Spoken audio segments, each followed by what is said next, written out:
You know, in my opinion, that Nintendo Direct was really good, especially since I love RPG games. I mean, we had Xenoblade 3, a game that I am very interested in, a new Fire Emblem spin-off, which is like Hyrule Warriors Age of Calamity, a new Mario Strikers, which, oh my lord, I am really excited for this. A sequel to Wii Sports, and Live Alive, which looks really good. Heck, we even got more Kirby and the Forgotten Land, which gave us this wonderful ability, and this doesn't even count what we'll be seeing at E3 2022. I hope my wallet is ready.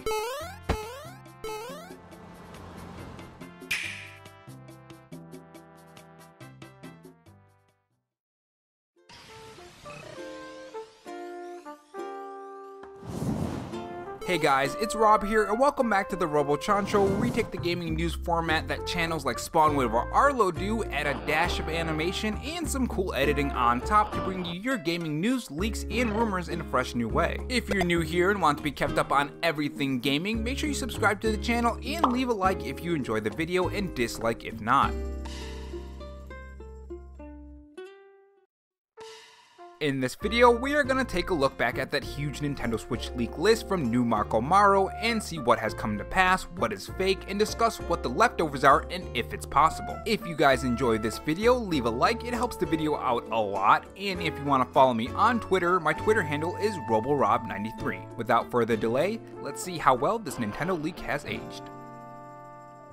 So the Nintendo Direct for February 2022 has come to pass and showed quite a lot of games that set up the first half of 2022, just like Nintendo said they would in their tweet. So it's no surprise that we didn't see games like The Legend of Zelda Breath of the Wild 2, Metroid Prime 4, and even smaller games like Bayonneta 3. I think that's going to be saved for E3 time. With that being said, I think we still are dreaming about what's on the horizon for Nintendo, which a Nintendo leaker by the name of New Marco Maro could have provided. But has this list aged well, or is everything just wrong? Let's take a look. First up, let's see what he has to say about Metroid Dread, which was at the Nintendo Direct, and this is what he said. Nintendo is very happy with the sales for Metroid Dread with plus 2 million sales after 2 months. They're planning some DLC for free, like a new difficulty mode at some point next year. Metroid Prime Remaster announcements are coming very soon since they want to keep the momentum of the franchise and the project is complete. Metroid Prime 4 in 2023. Also, it would be a smart move to re-release an HD version of Samus Hunters with some improvements in 2023. So we did end up getting a free DLC that included a new difficulty mode. In the Nintendo Direct, we got Dread Mode, a new difficulty mode for the game that is out right now and you can play it. But anyways, we also got a new mode called Rookie Mode as well. Now as for the Metroid Prime remasters coming soon, that did not happen. So for now, I would consider this fake.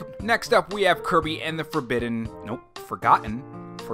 Land. Last time I made the mistake of saying Forbidden Land, it's Forgotten Land. Usually people take their mistakes out, but I just keep them in because I think they're funny.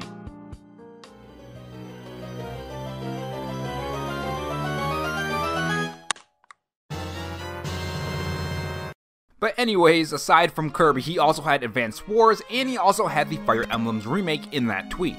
This is what he said. Kirby and the Forgotten Land info is coming late this month, alongside with a new look at Advance Wars 1+2. Looks like Kirby will come out on March 25th and Advance Wars in April 8th. There is also a couple minor games to be announced for spring season. Fire Emblem Echoes should be released in the first half of 2022 too. So the Kirby and the Forgotten Land release date stuff was right. It was actually spot on. Keep in mind that this tweet was from January 4th, so if you watch the original video that I did on this, we both got the release date before Nintendo announced it, making it a real Nintendo Switch leak. And one that gave us the exact release date too, which is pretty cool in my opinion and why I love covering this stuff. With that being said, he said Advance Wars is coming out on April 8th, which at the recent Nintendo Direct, we got this release date for April 8th. So one would say, yeah, he got that right.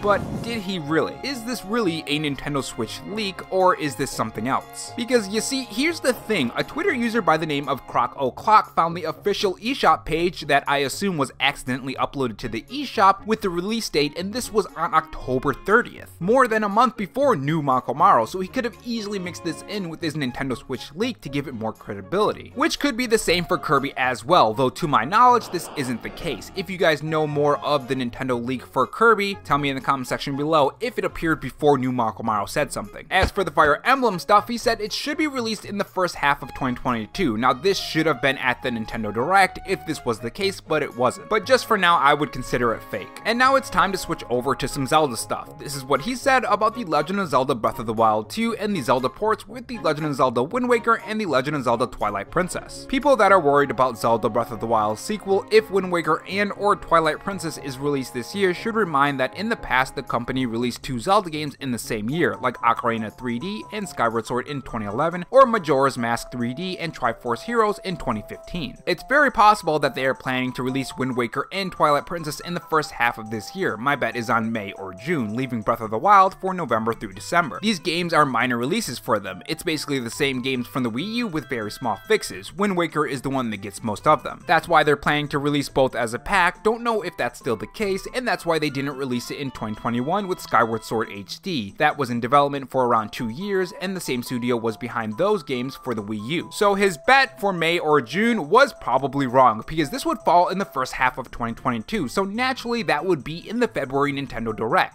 Focusing more on the Zelda stuff, according to the investor meeting right before the Nintendo Direct, Breath of the Wild 2 was on track for 2022, so a holiday release is likely for that game. Now this has to do a lot with how Nintendo would release these games on the Nintendo Switch, because if it is a holiday release for 2022, a big showing for Breath of the Wild 2 will be at E3. And if all this happens, that means they don't really need the Zelda games to hold us over, so naturally that wouldn't be at the Nintendo Direct. Now speaking of Breath of the Wild 2, if you want some possible gameplay details on Breath of the Wild 2 that Nintendo hasn't told you, including a playable Zelda, some changes to the weapon breaking system, story details, and even hints on that mysterious arm for Link, which I'm still wondering about, click the top right corner of this video. And if that doesn't interest you and you're still watching, I'd like to say thank you for sticking around longer, and here is a giant skyscraper sized cookie. So last time we had 2 comments that were potentially inappropriate according to YouTube, confirming my belief that YouTube does not like cookies. So if you're still here, leave a cookie at the start of your comment so we can troll YouTube even more. So the next one is a game that we haven't seen in a while, other than the deluxe version released on the Nintendo Switch, and that is Pikmin. This is what he said about the new Pikmin. The new Pikmin unlikely will have a chance with the packed schedule for 2022, but I believe at least this will be announced late this year. Development of this game was a little bit of a hell and was only until 2018 when they started working seriously on it after the restart. Now we didn't see this at the Nintendo Direct, so this info is in line with what's happening. With the year so packed and Nintendo still having more games to show, I doubt they would even mention Pikmin at all. If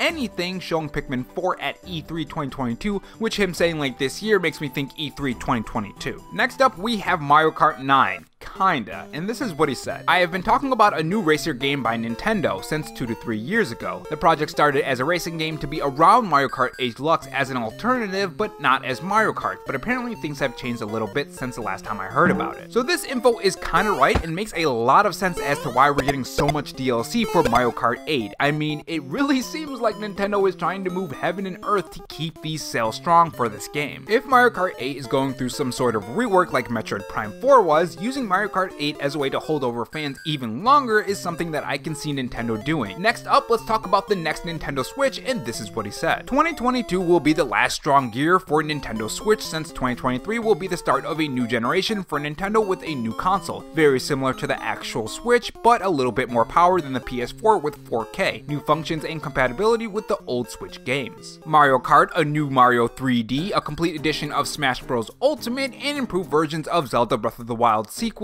and Metroid Prime 4 that I think at this point is going to be the Breath of the Wild of the new console with a dual release. There are some casual games there too. The actual Switch should be around at least until 2024 with some compatible games for both systems. After that, they will focus on the new console. So this has yet to happen, but considering all the big games coming up, I don't see Nintendo dropping the new Switch for a new console. In fact, I think just having a more powerful Switch would be the best idea, or having a Switch 2. In any case, this is unconfirmed and still yet to be disproven, but the interesting part about this is Mario Kart. Now keep in mind that Mario Kart at this time on January 4th had yet to receive its DLC through that Nintendo Direct for February. So the complete edition made 0 sense during that first video. Click the top right corner if you want to watch that. The reason why it didn't make sense is because Mario Kart 8 was already a complete edition, but with the new pass that was shown at the February Nintendo Direct, it would be the complete edition if they were to release it on a separate console, with all of the DLC that we're going to be getting in the coming months. So So either this was inside knowledge or something that he's seen on the internet, or it was just a lucky guess for the Mario Kart DLC.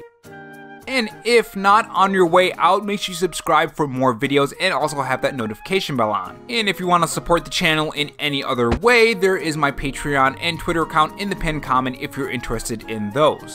Oh, and also have this donut if you're still sticking around for me rambling. Thanks for watching, guys, and remember, stay safe, stay charged, and have a good one.